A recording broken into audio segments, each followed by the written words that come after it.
Aloha, beautiful souls. I just wanted to come in and share this very important transmission to assist you. I'm sorry, it's noisy. I'm in the car. I'm driving through downtown. It's crazy. There's a lot to take in. But I wanted to put something out to support you all with my experience and observations with this sun squaring Pluto today.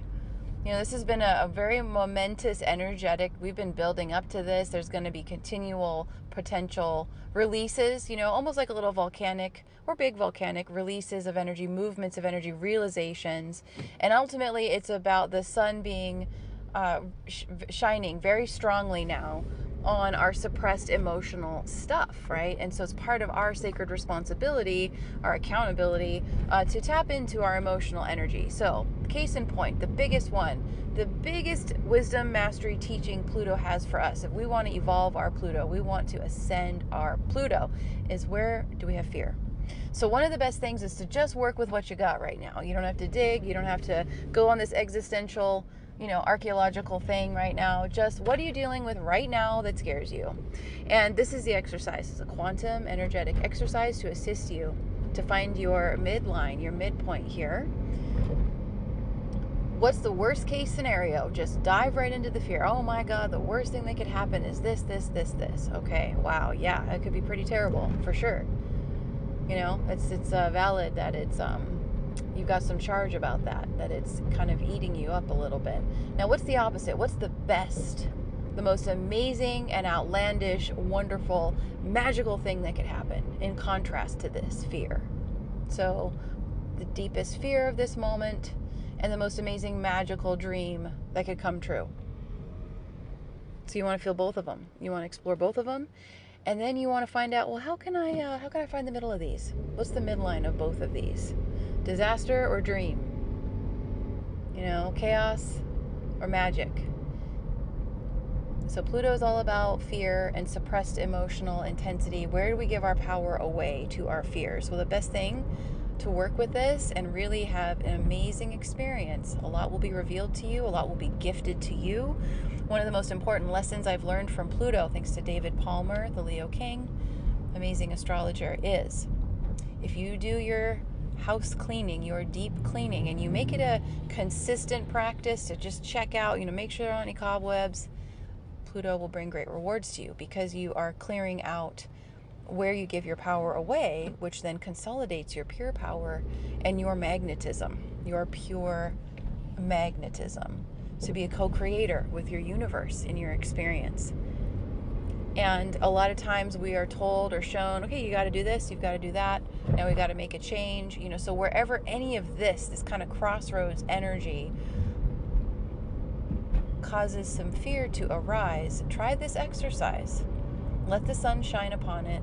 Let yourself be bathed in gold.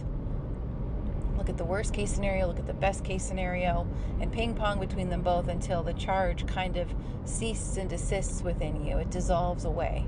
You come back to your power. You trust good things to happen for you and to happen to you and through you. And ask Pluto, okay, where's my treat? What's my reward for this, right? So there's an amazing opportunity with all the energies, all the support from on high to ascend our Pluto right now. And we do it by turning around, jumping in, facing the fear.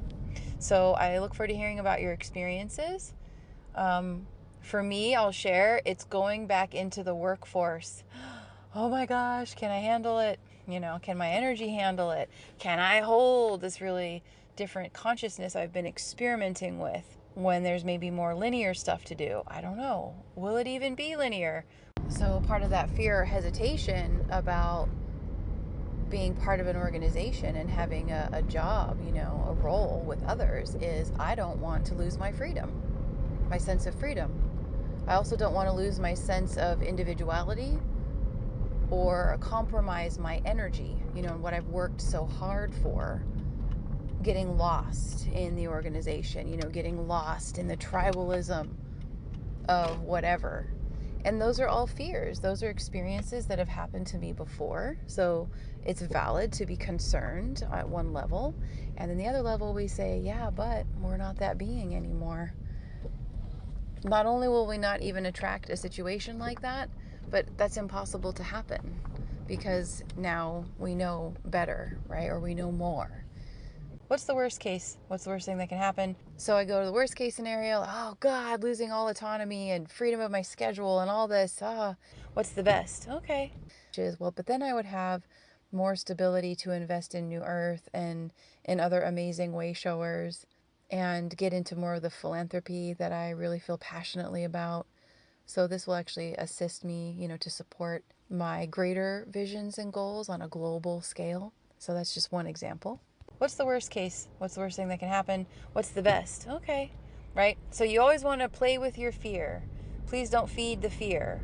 Fear, false evidence appearing real. A lot of the times we're fearing repeating what happened before. Well, guess what? You're shifted. You're changed. And all you have to do is remember, I am shifted. And I can shift this too within me right now. Shifting away from fear and giving my power away to remembering how powerful I am and capable and worthy, and welcoming in something fucking amazing because I deserve it. I'm worth it.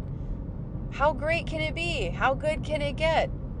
So you just want to play with the energy. So thank you so much for tuning in. Wishing you an amazing experience. This is alchemy. We're doing this in live time now. Very exciting. So I look forward to hearing about your Pluto, Sun, perhaps challenges, gifts, all of it. All right, later on.